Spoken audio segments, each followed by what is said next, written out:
আসসালামু আলাইকুম। একদিন এমন আসবে, রাত অনেক লম্বা হবে, মানুষ ঘুমাতে ঘুমাতে ক্লান্ত হয়ে যাবে। কালো এক ধোঁয়া গোটা পৃথিবীকে ঘিরে ফেলবে। পশু পাখিরা মাঠে যাওয়ার জন্য ছটফট করতে থাকবে।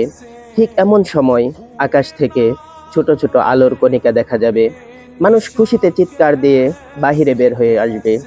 কিন্তু তারা বাহিরে বের হয়ে অবাক হয়ে দেখবে, সূর্য পূর্ব দিকে না উঠে পশ্চিম দিক থেকে উদিত হয়েছে।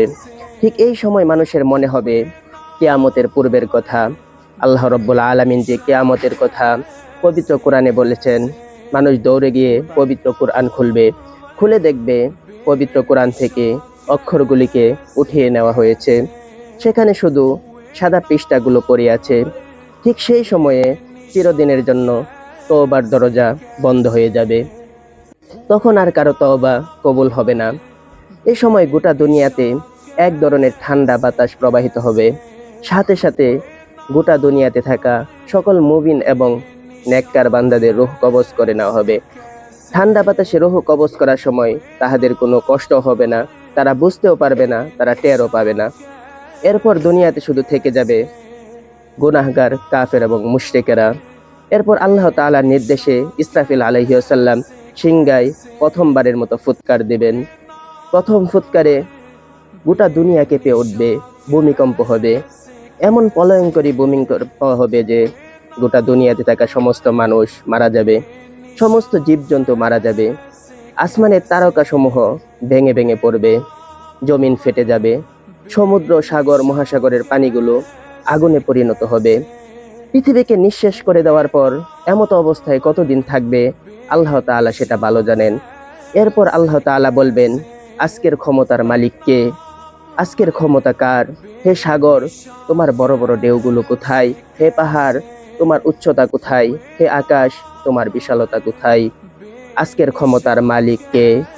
আল্লাহ তাআলা নিজেই উত্তর দেবেন, আজকের ক্ষমতার একমাত্র মালিক আল্লাহ তাআলা সুবহানাহু ওয়া তাআলা। এরপর আদম আলাইহিস সালাম থেকে আল্লাহ রব্বুল আলামিন পৃথিবীতে যত মানুষ পাঠিয়েছিলেন, যত জীবজন্তু পাঠিয়েছিলেন, সমস্ত জীবদেরকে আবার জীবিত করা হবে, পুনরুত্থান করানো হবে। সেদিন আর কারো অহংকার, দাম্ভিকতা চলবে না। সেদিন হুকুম চলবে শুধু আল্লাহ তাআলার। প্রত্যেক মানুষের অবস্থা তার সামনে উপস্থাপন করা হবে। যারা কাফের এবং বদকার তাদের জন্য জাহান্নামে শাস্তির ব্যবস্থা করা হবে।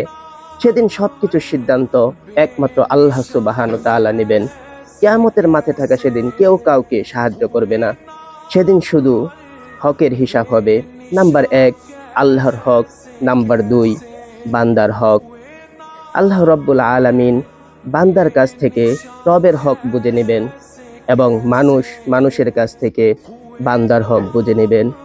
পবিত্র কোরআনের 99তম সূরা, সূরা জিলজাল যদি আপনি পড়ে থাকেন, আপনার সামনে কিয়ামতের এই পরিবেশগুলো, কিয়ামতের এই দৃশ্যগুলো খুলে খুলে আল্লাহ পাক রব্বুল আলামিন বর্ণনা করেছেন।